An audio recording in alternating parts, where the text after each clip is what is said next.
Hello, lovely listeners, and welcome back to Tips for the Time-Traveling Courtier, the podcast segment that makes sure your journey to medieval England doesn't end in immediate disaster. I'm your host, Christina, your favorite, slightly sarcastic survival guide, and today we're tackling a topic that, let's be honest, might make some of you gag a little.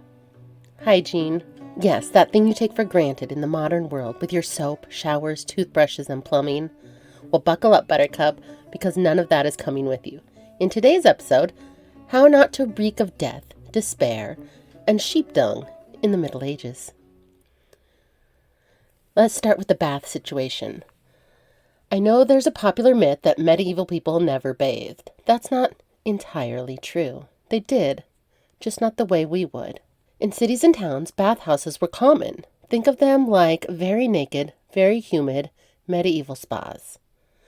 People would strip down, soak in hot tubs, and sometimes even share the water. That is, until bathhouses got a reputation for being less about hygiene and more about hanky-panky. And they started being shut down, especially as syphilis and moral panic made the rounds. If you were wealthy, you might have your own wooden tub. Of course, someone had to haul the water, heat it up, and then pour it bucket by bucket. So a full bath was usually a big event. Think of it like hosting a Thanksgiving dinner, but you're also the turkey. So if you're time traveling, bathe when you can. Keep your expectations low. And maybe just tell people you're airing out instead of washing up. Oh, and if you get invited to a bathhouse, maybe scope out the exits first. Soap did exist, but depending on where and when you landed, it might not be very pleasant. The cheap kind was made from lye and animal fat, which made you clean-ish, but also left you smelling like a candle left too long in the sun. People in Southern Europe had it a little bit better, with olive oil-based soaps like Castile, which were considered luxurious and smelled, well, less like death. But for most people, soap was harsh, scarce, or a little too pricey to use every day. Which brings us to perfume. The medieval solution to stank? Smother it in roses, or lavender, or musk, which, fun fact, came from the anal glands of small cat-like animals. Yes, that was a luxury scent. So if you're trying to blend in, skip the Irish Spring and carry a pomander. Basically, a fancy metal perfume ball. Or just spritz yourself with vinegar and lie about being French. Let's talk dental care, or as I like to call it, the slow march toward toothless doom. Toothbrushes, as we know them, didn't exist. Instead, people might rub their teeth with a cloth, chew on sticks, or use tooth powders made from crushed bones, charcoal, or salt. Sounds exfoliating, right? Your enamel would agree.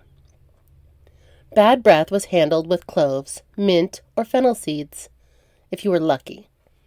If you were unlucky, it was ignored entirely, and you just prayed your suitor had a bad sense of smell.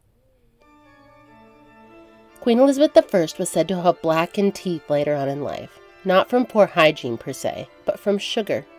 It was a status symbol to have rotting teeth, because it meant you could afford sweets. So, fashionable decay. Delicious. If you're in the Middle Ages, best keep your mouth shut and your cloves handy. When it came to personal grooming, people got creative, mostly because they had to. Washing your hair with water wasn't always an option, so dry shampoos came in the form of powders, flour, ashes, even breadcrumbs. Yeah, that's right. People literally dusted their scalps with breadcrumbs. There's no evidence pigeons were a problem, but I have my suspicions. As for body odor, the key strategy was layer and pray. Most people wore fine linen garments that were changed and washed often. More often than they bathed, actually. The idea was, if your shirt's clean, you're clean. Sort of. Ladies might carry nosegays, tiny bouquets to hold up to their faces to block the stink of the street. Smart. And beauty standards? Hairlines were plucked to show off a noble forehead. Armpits were plucked or singed with a candle. There was pain. There was blood. There was absolutely no razor in sight. If someone offers to help with your grooming, be very, very suspicious. Now brace yourself, because we're heading to the toilet, or rather, the toilet adjacent. There are no flushing toilets, of course. Most castles had garter ropes, basically vertical shafts that emptied into pits or moats. Charming. Townsfolk might use chamber pots indoors and dump them outside, sometimes straight into the street. And if you were outside and desperate, there were public conveniences, if you could call them that, or just a friendly alleyway. You learn quickly in medieval cities, walk in the middle of the street, never hug the walls. That's where the chamber pot bombs fall. And if someone says, mind your step, they're probably not talking about stairs. Now let's take a detour to one of my favorite segments, Fashionably Foul, as we explore hygiene horrors from real-life royalty files. Today's suspect? Louis XIV, the Sun King himself. Legend has it that Louis bathed the grand total of twice in his entire life. Twice. He covered up the funk with mountains of perfume and insisted that everyone around him do the same. According to one unfortunate courtier, His Majesty stinks like a wild beast, but we must endure it as we endure the sun, which is just poetic enough to be horrifying. So next time someone makes a face at your travel-induced musk, remind them you're not gross, you're regal. All right, let's head into this week's Weird Wellness Tip, where we explore some of the absolute bonkers hygiene advice your medieval doctor or possibly your local witch might offer. This week's gem? Got a toothache? Tie a dead mole around your neck. That's not a joke, that's actual advice from a medieval remedy book.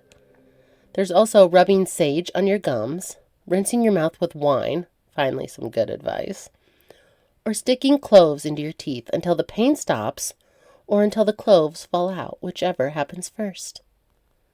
If nothing works, there's always bloodletting. Just another Tuesday. And now for a segment I like to call Real Courtier Confessions. These are true, delightfully horrifying tales from the halls of medieval hygiene history. Anne of Bohemia was apparently mocked for being too clean. Yes, too clean. She liked clean teeth and to bathe, and people thought she was weird. Catherine de' Medici, on the other hand, believed water was dangerous and avoided bathing as much as possible. She instead doused herself in perfume, a lot of perfume. Philip II of Spain traveled with a silver chamber pot, classy and convenient. And my personal favorite? A monk once recorded in his diary that Brother Peter had been warned yet again not to air his feet in the refectory.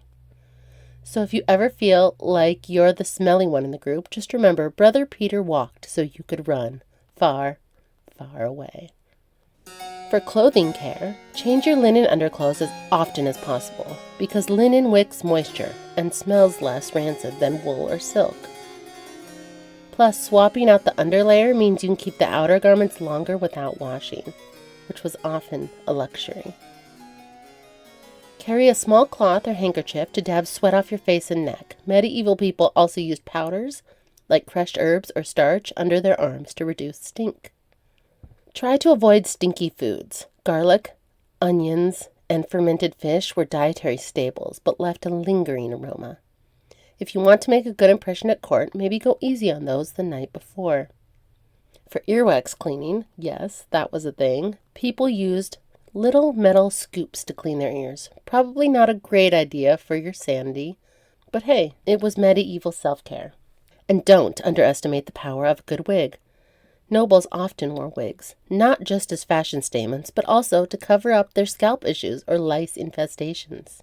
If you're at court, a decent wig can save you from many unpleasant conversations. Now it's time for listener questions. Dear time-traveling courtier, I'm about to jump back into 15th century England, and while I'm excited, I'm seriously worried about the whole no showers and questionable smells thing.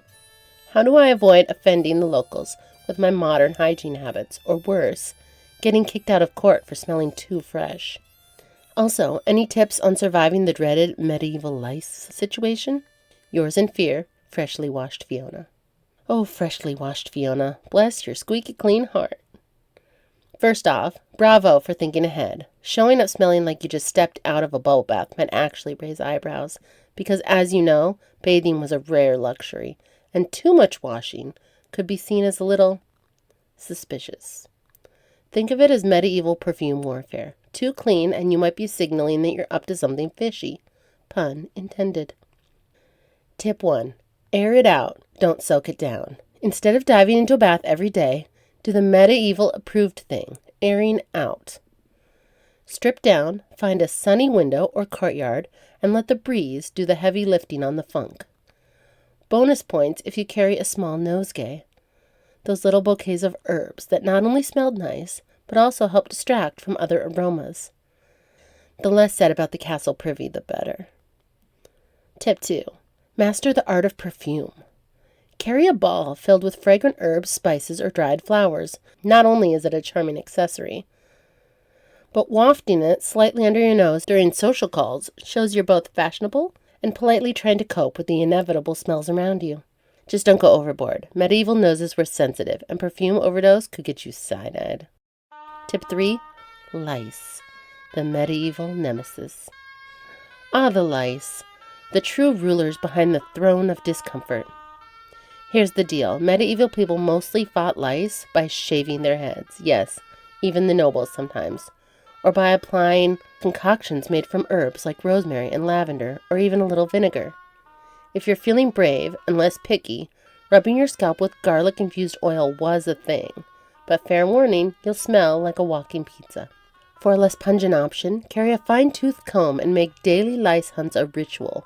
Bonus points for turning it into a social bonding event. Come, let's comb bugs from each other's hair. Charming, right? Tip 4. Mind your linen. Change your linen undergarments regularly. It's your best bet for keeping the personal funk at bay. Even if your outer clothes stay worn and fragrant, fresh linen was considered the secret weapon against body odor. Tip 5. Embrace the smell of the times. Finally, if you do get called out for smelling too fresh, just smile sweetly and say you're from far-off lands where people bathe in running water every day. People might think you're either mad or noble. Either way, you've successfully distracted them. So, dear Fiona, armed with your pomander, fine comb, and pocket full of herbs, you'll blend in like a pro. Just maybe don't mention soap. Ever. And for you, dear traveler, if you find yourself in medieval Europe, here's your starter survival kit. 1 scented sachet, a portable comb, a strong stomach, and the humility to understand that no matter how clean you think you are not cleaner than a 14th century nun who thought bathing more than twice a year was excessive. Until next time, stay fragrant, friends.